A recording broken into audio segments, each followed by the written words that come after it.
our coach coming in, a lot of people were saying, boy, this team, Wolmer's don't have a chance. I've been hearing that in the stands. You were down 2-0, and then you worked your way right back into this match and took it. Your thoughts? I tried some combinations during that time.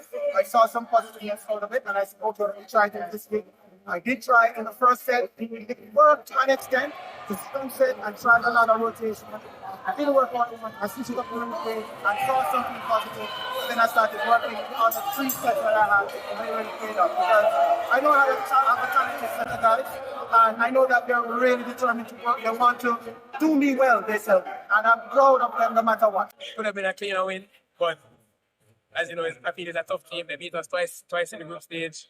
But we're able to capitalize in the 3rd, 4th, and 5th set. Came out with the win. How important is this win for Wolmer's? It's a big win. 2 years ago, we were able to win the national title.